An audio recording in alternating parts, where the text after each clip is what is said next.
أعوذ بالله من الشيطان الرجيم بسم الله الرحمن الرحيم والصلاة والسلام على سيدنا ونبينا وحبيب قلوبنا أبي القاسم المصطفى محمد اللهم صل على محمد وآل محمد وعلى آل بيته الطيبين الطاهرين الحمد لله رب العالمين الحمد لله الذي جعلنا من المتمسكين بولاية سيدي ومولاي علي بن أبي طالب والحمد لله الذي هدانا لهذا وما كنا لنهتدي لولا أن هدانا الله بسم الله الرحمن الرحيم رب اشرح لي صدري ويسر لي أمري واحلل عقدة من لساني يفقه قولي.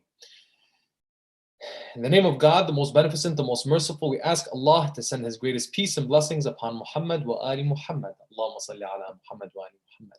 We praise Allah for all the blessings He has given us, and the greatest blessing being that He allowed us to be the ones who remain steadfast, dedicated, and loyal on the path of our Master after the Prophet, the commander of the faithful, the prince of the believers, the protector of the Prophet and his message, Imam Ali ibn Abi Talib alayhi salam.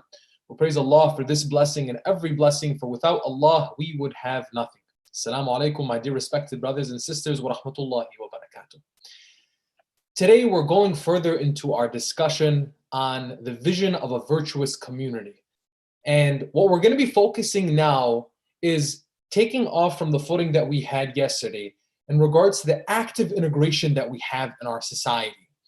And today what we're going to be focusing on is in our role as Shia Muslims, as citizens in the countries that we live in, and the societies that we're a part of, do we work within the systems that we have in our societies, or do we work without those systems? Are we, do we see ourselves as change agents within a system, or do we see ourselves as disruptors that are coming from the outside? Now, what's important for us to take away today is understanding a very important doctrine, which is called Hifz al-Nizam, and how prophetic tradition envisions us as that virtuous community to be ones, again, what we're going to discuss is as change agents within a system or as disruptors without or outside of that system. Now, inshallah, we're going to be, as we're doing every day, there's a series of questions, about 5 to 6 questions that we're going to be answering. And those 5 to 6 questions are as follows. 1, what is the doctrine of Hifz al-Nizam? Secondly, is a person who works for or in an oppressive government, or a government that has oppressive policies, is that individual a culprit himself to the crimes of that system or that government or that administration? Third, how did Nabi Joseph alayhi salam, deal with the Pharaoh's government? Fourth, from Moses to Ahlul Bayt, what was the importance of ministers? Who was Ali ibn Yaqtin, and why was he so important to Ahlul Bayt? Fifth, Imam Ali alayhi salam as an advisor to the 3 caliphs. Did that happen? How did it happen? And going further on that point. Now, in the discussion that we've having thus far, we've realized that beyond being role models, accepting and making a part of our lives the way we look at the world, the doctrines or concepts of coexistence and tolerance, there's an essential principle involved in active integration when it comes to our virtuous community. That idea of active integration sees that we are going to have challenges, and we need to see how do we work within the systems that we're living in, be it on a local level, on a national level, a regional level, a global level. How do we see ourselves as individuals and as collectively as a community within those systems? Is there change within a system, or is it one that we have disruption from outside of the system? We'll come to see in this presentation that Ahlul Bayt alayhim salam, and from our prophetic tradition, from the Holy Prophet, peace and blessings be upon him, all the way to the prophets such as Yusuf, Moses, and others, we'll see that actually change happens within a system as opposed to disrupting or destroying or dismantling what exists. Let's jump into the first question. What is the doctrine of Hifz al-Nizam? Now, this doctrine called Hifz al-Nizam in our modern context, our scholars, our maraja, from all angles, from all places, from all of our seminaries across the board in our modern era, and what I mean by modern, I'm saying over the past 100 years and even beyond that, we've had an emphasis from our scholars, regardless of the systems that they were living in, we have a general emphasis on this idea, this doctrine of hifdh al-nizam, which basically means maintaining public order. So, in this idea of hifdh al-nizam, it is understood that inciting chaos, anarchy, havoc, any form of anarchy whatsoever is something that is forbidden strictly in our faith. For one to go out and try to disrupt a system and inciting chaos, inciting havoc, having any kind of anarchy whatsoever, disorder, that's something that actually is away from faith. Keeping public order is not only something that is preferred in our belief, but is actually something that's mandatory, regardless of the system that's actually being lived in. And just a little bit more detail on that is for us to get an idea of how we see ourselves as citizens, as residents in the places that we live. So our role as citizens in the countries that we live in is one that we have to be mindful of our rights and the rights of others. Even if our rights are being taken away from us, that doesn't necessarily mean that we destroy the system or disrupt a system that we are actually on the short end, we're receiving the short end of the stick from. Just because my rights are being taken away doesn't mean that I go out and I take the rights of others. Just because I'm disenfranchised in my system doesn't necessarily mean that I go out and disenfranchise others while other people may be receiving rights. Again, those systems may have unjust policies, may have oppressive administrations, may have many issues within them. However, it does not give me necessarily the point from a faith basis where in my faith I'm encouraged to go out and actually disrupt, dismantle, or overthrow that system because I'm coming from a principled standpoint and my religion stands against injustice and oppression. What we'll see is that there's a general movement and encouragement from Ahlul Bayt alayhim salam, from all of the prophets before Prophet Muhammad, as well as himself, that gave people the sense of you are one of a collective. Don't remove your hand from the people. Again, keep your hand with the people. People need each other. Don't go against the people. Make sure that you are one who is bettering the system that exists. Take the example of what we currently face in our societies today. Many of us live in democratic countries, participative systems on different levels, right? Now, no system is perfect. No country is perfect. No administration is perfect.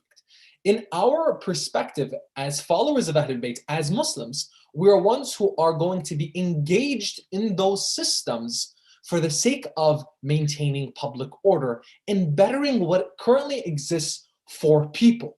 So civic engagement, actively participating in elections, voting is something that's favorable to what? Our preservation as a community, as a school of thought, as a faith, and generally as people, as human beings. The more we are involved in the systems that rule or are that are currently existing that govern over us, be it on a local level, let's say, for example, participating in school board elections, participating for who's going to be your city councilman, right? On a state level, who's going to be your governor, who's going to be making the decisions that, for example, in the state of Michigan, millions of people are affected by the administration that is ruling on or governing on a state level.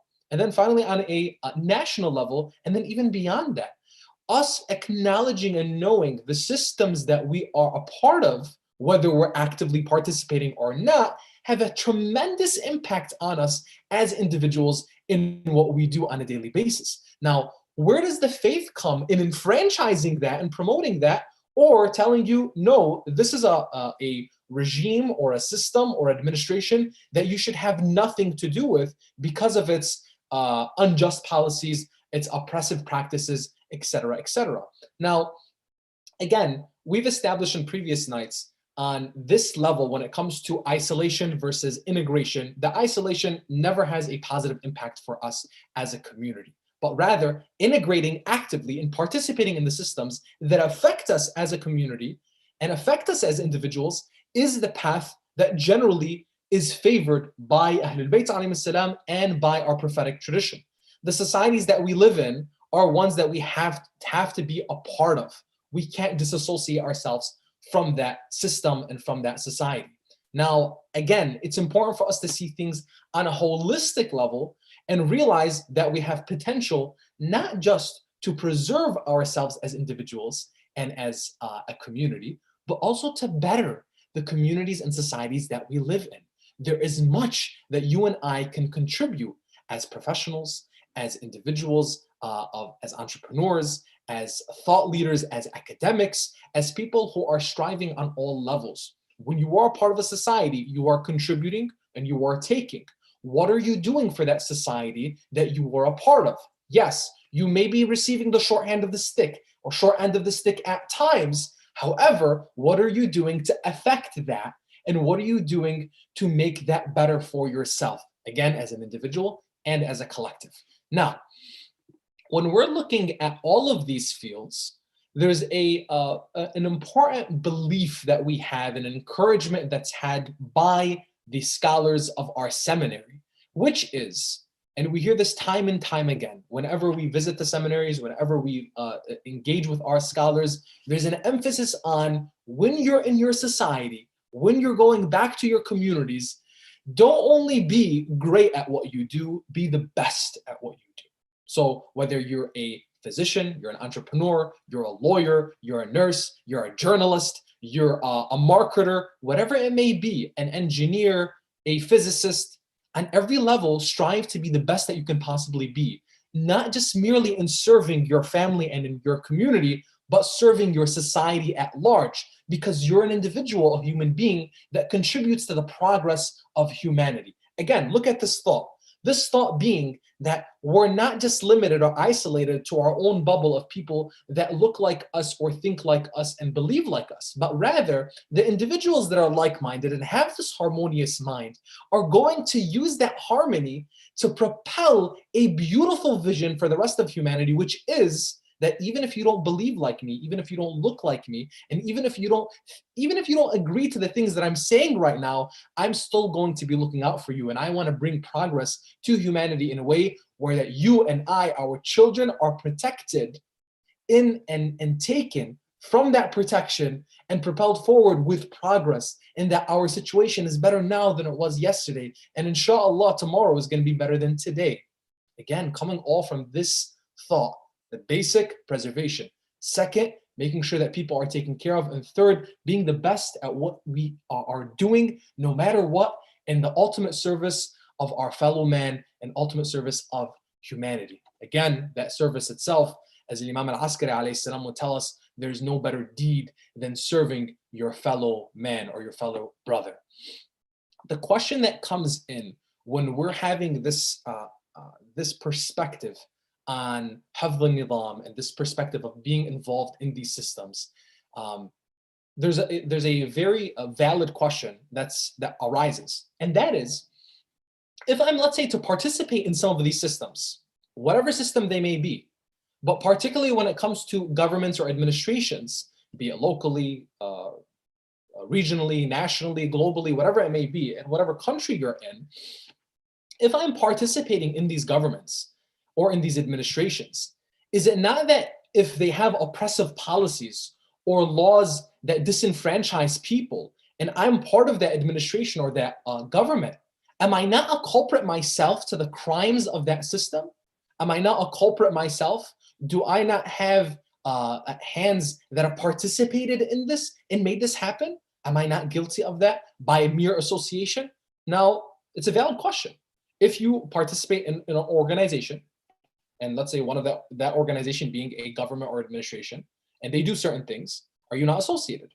Let's take a look at what the Imams tell us. Now, there's a beautiful hadith by Imam al-Sadiq alayhi salam that gives us a solid reminder, and it's very clear-cut, a solid reminder on how we look at oppression and association with oppression. The Imam narrates this, or this is narrated from the Imam, where he says, إِذَا كَانَ يَوْمُ الْقِيَامَةِ نَادَى مُنَادٍ. So on the day of resurrection, a caller will call out, أَيْنَ الظَّلَمَ وَأَعْوَانُ الظَّلَمَ وَأَشْبَاهُ الظَّلَمَ. Where are the oppressors, the supporters of the oppressors, and the likes of the oppressors? حَتَّى مَنْ بَرَى لَهُمْ قَلَمًا وَلَاقَ لَهُمْ دَوَاتٍ. Even an individual who prepared for them a pen or an inkwell will be called. They will all be gathered in an iron coffin and thrown into hellfire. Now, listening to this hadith, a person's taking a step back and realizing, wow, what an affiliation, what an association with oppressors. And even for the individual that just literally prepared a pen for a document that was signed, let's say, right, in promoting policies that would be oppressing people. For example, let's say in some of the letters that were written from Muawiyah to Imam al-Hasan alayhi salam, or from Yazid to Imam al-Hussein alayhi salam, and what they said that would disenfranchise the followers of Ahlul Bayt alayhi salam, bring persecution to the Imams and to their followers, that individual that even prepared that ink and the pen for him to write that would cause this oppression for Ahlul Bayt and their followers, this person is guilty of his association, is guilty in that situation. And there's consequences for that. Let's take a look at another narration. Abu Hamza al-Thumali narrates from Imam al-Sajjad alayhi salam, and he advises, Imam al-Sajjad advises us, our fourth Imam, he says, إِيَّاكُمْ وَصُحْبَةُ الْعَاصِينَ وَمَعُونَةَ الظَّالِمِينَ وَمُجَاوَرَةَ الْفَاسِقِينَ. Beware of befriending transgressors, supporting oppressors, or taking transgressors or wrongdoers as your neighbors. Be careful of their sedition and stay away from their domains. Again, a very clear reminder when it comes to association with people that are oppressors, transgressors, wrongdoers. And again, another thing for us to keep in mind, like we've mentioned previously, is this idea of who you befriend and who are you associating with. Imam Ali alayhi salam tells us, قُلْ لِمَنْ تُعَاشَرْ أَقُلْ لَكَ مَنْ أَنْتَ. Tell me who you befriend, you associate with, you have time with, and I'll tell you who you are. The people that we spend time with are a reflection of who we are. But at the same time, the Imams in this sense, and we're going to see in the number of examples that we have historically from the Imams and the Prophets, this doesn't mean that an individual is being assigned guilt merely for working within an oppressive system or being associated with it. Now, what do we mean by that? So the Imams are drawing the lines for us and reminding their followers, who some of the followers worked in those regimes, especially during the Abbasid Empire. They had positions within the Abbasid Empire, but they're reminding them, listen, in your position, make sure that you are not helping oppression to take place. So they're telling them, be cognizant and prudent of your responsibilities and make sure that you're not moving across that line. You have a position and you have a role to play, but always remember what you're doing in that position. And that is always for one, to make sure that justice reigns and justice prevails and people are taken care of and preserved and protected. The rights of people is not something to take lightly. Now, with each of these situations and each of these issues, we find that the Imams alayhim salam, to the fullest extent possible, that they actually, across from Imam Ali alayhi salam to Imam al-Hasan, to Imam al-Hussein, to all of our Imams, what they did was they worked within the systems that they were in. Now, some may claim that we would need to fully oppose an oppressive or unjust system in order for us to fix it or change it or to bring justice about. The Imams alayhim salam actually did not do that. If you look closely into history, all of our Imams, what they did was instead, they brought forward justice and tried to bring forth policies through the systems and through the governments that they were living under without dismantling those governments, without overthrowing those governments or calling their followers to overthrow those governments. They worked within it and sought reform through it, not outside of it. Now, how did that look in our prophetic tradition from the prophets, before even Prophet Muhammad and in the lives of our Imams? We look at the third question that we have for today, which is the story of Nabi Yusuf alayhi salam, Joseph, and how he dealt with the Pharaoh's government. Now, if you look at the story of Nabi Yusuf, it's so beautiful, where this young man who was considered to be the apple of the eye of his father just looked at him and smiled and was filled with joy. He was his favorite son. And though he had 11 other siblings, Yusuf was just special. So as you know the story of Prophet Joseph, we're not going to go into all of the details, but when he was betrayed by his brothers, taken and thrown to a well and left for dead, he would be picked up by a caravan, and that caravan would take him in as a slave. That caravan would sell him to one of the government officials, actually the high chancellor of the pharaoh of the government of Egypt. So the high chancellor, who works with the pharaoh under the system of the pharaoh's government in Egypt, his wife has a liking of this boy and takes him and says, you know what, we'll use him as a servant. Maybe he'll be even like a son to us, and they raise him. Throughout the story and all of the trials and tribulations that Nabi Yusuf alayhi salam faced, you see that he goes from being a bought slave, a purchased slave, to eventually being himself the high chancellor of Egypt. And Nabi Yusuf would ascend the ranks to the highest ranks of Egypt's government, which was led by a pharaoh, a man who did not believe in his own faith, a man who didn't follow Yusuf, who didn't believe in God per se, as we find in our narrations, that Pharaoh would eventually actually, some narrations would say, as in Bihar al-Anwar, would say that the Pharaoh actually would take on the faith of Yusuf many years later and then be a believer in God and take Nabi Yusuf as his prophet. However, throughout these many years of the experience of Yusuf alayhi salam, he didn't go on and want to dismantle the government. He didn't go on and want to overthrow the Pharaoh. He didn't go on and say, well, I have to make sure that in order for me to be involved in the system of government, that they have to assume the same faith as I. Rather, Yusuf worked within that system. He provided for that system in ideas, in creativity, in just governance. Nabi Yusuf looked at the benefit and what was in the best interest of all of the people of Egypt, regardless of their belief. But in doing that, he protected his own community of faithful people. In doing that, he made sure that his community was taken care of, was protected, was preserved, and that Allah subhanahu wa ta'ala's name and remembrance would reign supreme. How? Through his conduct and his action. Because people knew that if you wanted anything done, you would go to Yusuf. If you wanted things to be done in the proper way and people to be taken care of, people's rights preserved, the young, the old, the minorities be enfranchised, and the people that were otherwise oppressed. Now with Yusuf, it was different. But he didn't, again, dismantle that system in order to bring about these policies, but instead he worked through it. And he was able to attain that high status of being the high chancellor of Egypt and ruling alongside the Pharaoh himself, instead of trying to take him down. That's one example. The next examples come through from all the way to Prophet Musa alayhi salam to Imam al-Kadhim and during his time during the Abbasid Empire. Now, the fourth question, we look at what is the importance of ministers from Musa alayhi salam all the way to Ahlul Bayt, and who was specifically Ali ibn Yaqtin, and why was he so important to Imam al-Kadhim and Ahlul Bayt? Now, in the story of Moses, you will see yet another example of what we talked about yesterday, which was taqiyya, and that is pious dissimulation. This idea of concealing one's faith or part of one's faith in order to preserve and protect one's life or the lives of others.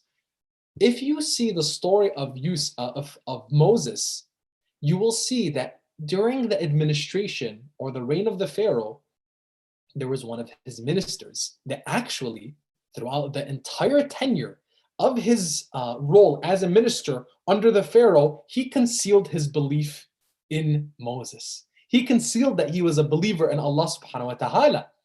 And in fact, he was one who was making sure that there was a balance of what was taking place within the administration of the Pharaoh, so that the community of the faithful that were outside of that domain would continue to be protected, or at least less harm was brought to them. The minister was a believer in God. He was a believer in Moses. However, throughout the entire time that he was a minister under the administration of the Pharaoh, he concealed his identity. Why? To protect his own life and to make sure that he was in a position of influence and a position to be a change agent to help his community and help people altogether. Let's say the Pharaoh wanted by any means necessary to get what he wanted, and if that meant killing people, if that meant taking people's money, people's wealth, people's property, and going into villages and just massacring people left and right, the Pharaoh was going to do it. This minister and the likes of him throughout history would be individuals that would bring a voice of reason, a voice of making sure, hey, think about this strategically, think about it long term, and make sure that the policies of justice and equity that are pushed by our faith and pushed by any tradition that believes in Allah subhanahu wa ta'ala, that looks at humanity as one family that needs to be protected, and that the faithful specifically are agents of change to protect the rest of humanity, they would be individuals like the minister in the story of Moses with the Pharaoh. He would be one to preserve the faithful community and protect people altogether. But he concealed his faith in doing so. We see that he was able to do that, and the Pharaoh had no idea. And the Pharaoh trusted him and had no other reason not to trust him, but concealed his faith. Why? Because the Pharaoh's preconceived notion of the faith of Moses was that they wanted to overthrow the Pharaoh, which they did not. But as rulers, we see throughout history, when they see a powerful movement, sometimes they're quickly threatened, and then they take this position that we need to persecute and kill and take care of these people. Why? Because they're going against us and they're going to harm our system, our society. When you look at the time of the Prophet Muhammad, peace and blessings be upon him, he had no wish to harm the Meccans. He had no wish to harm the people of Quraysh. He was from the people of Quraysh, but they were threatened by him and they wished to kill him. So the Prophet took the measures, took the means. Some of his companions practiced taqiyya. Some of his companions would go and migrate to Abyssinia, to Medina, etc., etc. But at the end of the day, they realized something, that in order for us to preserve our faith and protect our people, we can't isolate ourselves and we have to be involved. So you see this where with the prophets and even with the imams. Now, Ali ibn Yaqtin was one of the most important companions of Imam al-Kadhim alayhi salam for his role in protecting the interests of the followers of Ahlul Bayt, the Shia Muslim community at that time, our seventh Imam, and even afterwards, by being an official in the Abbasid Empire. Now, when it comes to Ali ibn Yaqtin, we realize that even though he was working in an oppressive government, a government that clearly persecuted, not like the Umayyads did, which was very open and literally taking the massacre of the Prophet's grandson and a small group of companions and killing them, on the battlefield. But the Abbasids were more stealthy in their persecution of the Shia. It was more behind the scenes.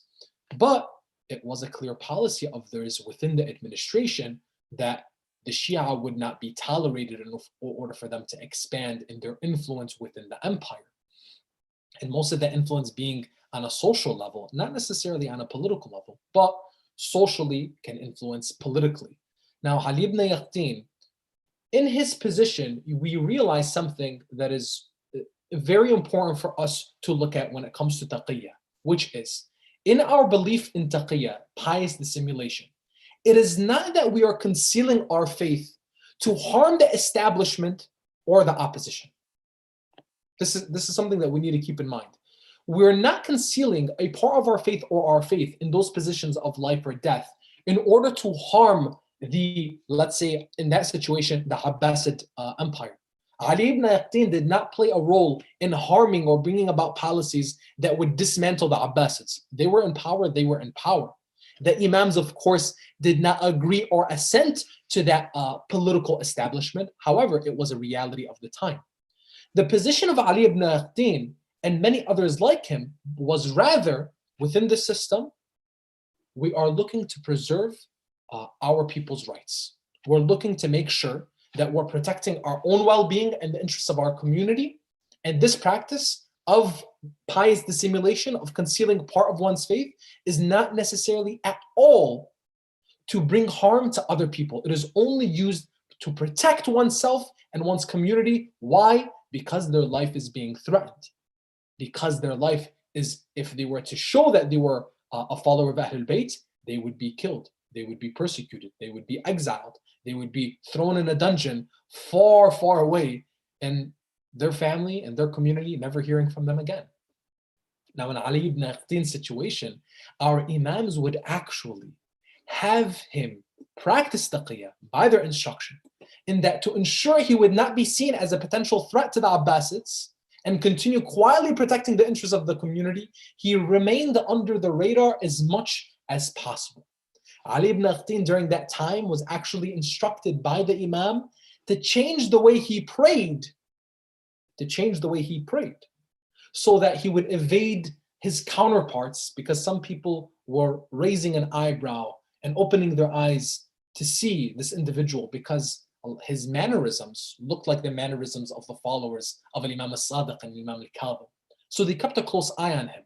The Imam actually instructed him to change the way he did his wudu and change the way he prayed, so that people wouldn't detect that he was a follower of Ahlul Bayt, because he played a critical role in saving many, many, many Shia lives, in saving many people that would otherwise be persecuted and killed and taken away by a regime that was simply at the whims of tyrants who wanted to expand their influence and their power. But the followers of Ahlul Bayt alayhim salam would preserve themselves in those systems by concealing their identity at times to make sure that their community was protected. Now, let's take another example, which is so important for us to realize in the life of Ali ibn Abi Talib, Amir al-Mu'mineen alayhi salam. The fifth question: Imam Ali alayhi salam, as an advisor to the three caliphs that came before him, was Amir al-Mu'mineen Ali ibn Abi Talib an advisor in the courts of the first, the second, and the third caliphs, which culminated to about 25 years of rulership after the passing of the Holy Prophet, peace and blessings be upon him? The short answer is yes. Yes, he was. In fact, Imam Ali alayhi salam would be one to say, to make it clear as in what his position was in these systems, though Amir al-Mu'mineen did not agree or assent to those individuals and the new administrations that came to rule about after the death of the Prophet, Imam Ali alayhi salam would say, Wallah, لِيُسَلِّمَنَّ مَا سَلِمَتْ أُمُورِ الْمُسْلِمِينَ وَلَمْ يَكُنْ فِيهَا جَوْرٌ إِلَّا عَلَيَّ خَاصَّةً. By God, I will submit to whatever brings security to the affairs of the Muslims, and that this is only going to be personally on me. That the negative effect of this is that my personal rights are being taken away. Imam Ali alayhi salam, as we know, he was considered and designated by the Holy Prophet, peace and blessings be upon him, at Ghadir Khum and many occasions before that. He was designated as the successor of the Prophet in the realm of political authority and religious authority and all authority that was that of Muhammad, peace and blessings be upon him, upon the Muslims. Muhammad sallallahu alaihi wasallam said, "Man kuntu mawlah, fahada Aliyun mawlah." Whoever I am his master, Ali is his master, point blank. However, after the death of the Prophet, the administrations that would come, the system that would come, would be one to actually replace the authority of Amir al-Mu'mineen.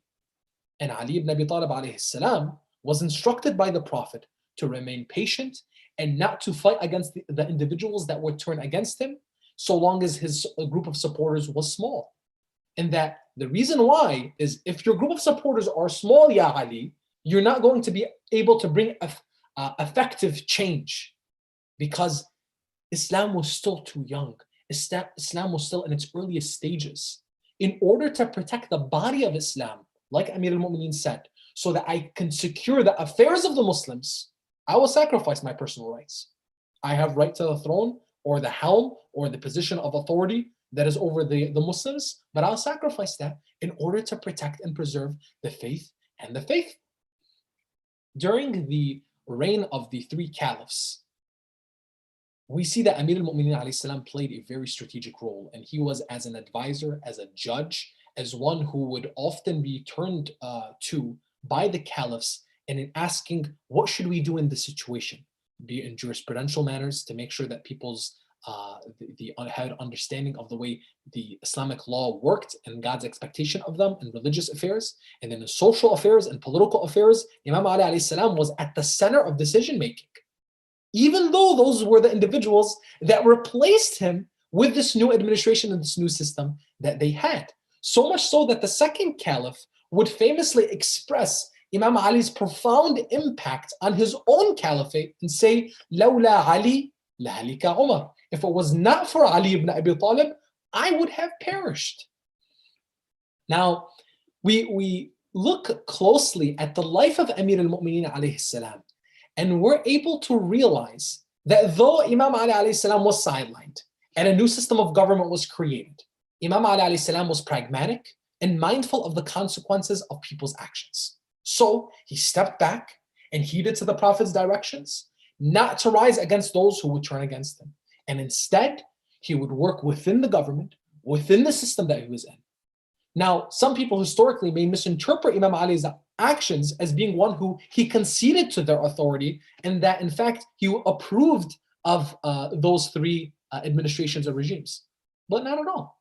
In fact, there were a number of occasions where Ali ibn Abi Talib made it clear to them that, you know, I am more deserving to this position than you are, and that the Prophet designated me for this position.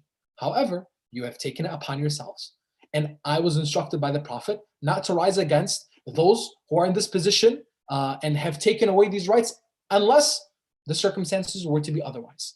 Imam Ali alayhi salam at the time after the Holy Prophet, he had, some narrations say, no more than 12 companions that would be ones who would be able to even protest against what was going on in the new governments that would take place. But regardless, Imam Ali alayhi salam would find that, as instructed by the Prophet, and you see this in Sermon 15 of Nahj al-Balagha, Imam Ali alayhi salam says, though there was pricking in the eye, I chose patience throughout the adversity, and I stayed my chest to the ground. Imam Ali alayhi salam, he stayed his chest to the ground. He didn't go and fight against those who were taking, let's say, his personal rights, his personal right to rule. We see this not only in the life of Amir al-Mu'mineen alayhi salam, in this idea of hifz al-nizam, this idea of preserving public order and maintaining the preservation of the faith and protecting the body of Islam and preserving the blood of the Muslims, which Ahlul Bayt alayhi salam had at the highest sanctity. But we see this in the movement of Imam al-Hasan, in what he faced with Muawiyah, who wanted to challenge Imam al-Hasan and take on the position of the caliphate away from Imam al-Hasan and become the ruler. And Imam al-Hasan would come to the peace treaty. Why? With Muawiyah, which would give Muawiyah his position in becoming a caliph for 18 years in the beginning of the Umayyad dynasty. Why? Because at that time he assessed, in order to protect the body of Islam, he had to make sure that this battle did not take place, and rather peace would be chosen and that Muawiyah would ascend to this position. Imam Hussein alayhi salam, as his brother did for 8 years, would follow that same policy of the peace treaty for 10 years, and then would only change his position when Muawiyah would die. Why? Because at the death of Muawiyah came the appointment of Yazid. And at the appointment of Yazid came the last part of the peace accord, which was violated by Muawiyah. That all of these things needed to be taken care of, which was, and the last one being the appointment of Yazid ibn Muawiyah, which was a violation of the peace treaty itself. When the violation of all of the elements of the peace treaty, and I encourage you to do your research and understand the elements of the peace treaty. A great book in understanding this, as mentioned previously, was the book Hussein's Revolution, Thawrat al-Hussein alayhi salam, by Sheikh Mahdi Shamsuddin, which gives you a very comprehensive, both historical and to a certain extent theological analysis of the events that took place in the movement of Al-Hasan and Hussein alayhi salam. But Imam al-Hussein alayhi salam, even in his movement, he would not go out and rally people to overthrow the government of Yazid. Imam Hussein alayhi salam would not go out and want to establish his own government. And he made this clear, that I am not coming out of a desire for power or a desire for influence. I have come only for what? for the reform in the nation of my grandfather. Reform comes within. Imam Hussein alayhi salam was a change agent within the system and the society that he lived in. The Imam did not mobilize forces to go and overthrow this government, nor did the Imam alayhi salam even take away or hide any of the facts of his movement from his people. When Muslim ibn Aqil would be executed in the palace of Ubaidullah ibn Ziyad in Kufa, Imam Hussein would share that news with his followers, his people. So much so that our narrations would say that the movement of Imam al-Hussein alayhi salam on their way to Iraq would dwindle in size from thousands to the mere 72 or 77 companions that they had on the day of Ashura. Now we see from all of Ahlul Bayt alayhi salam in answering all of these questions and seeing this idea of how the prophetic tradition and the way of Ahlul Bayt was one to be cognizant of our surroundings, be integrated actively in our society, and work within our systems that currently exist to bring about change, reform, and protect the interests of our community and protect our faith and the faithful. هذا والحمد لله رب العالمين وأفضل الصلاة والتسليم على نبينا محمد وعلى آل بيته الطيبين الطاهرين.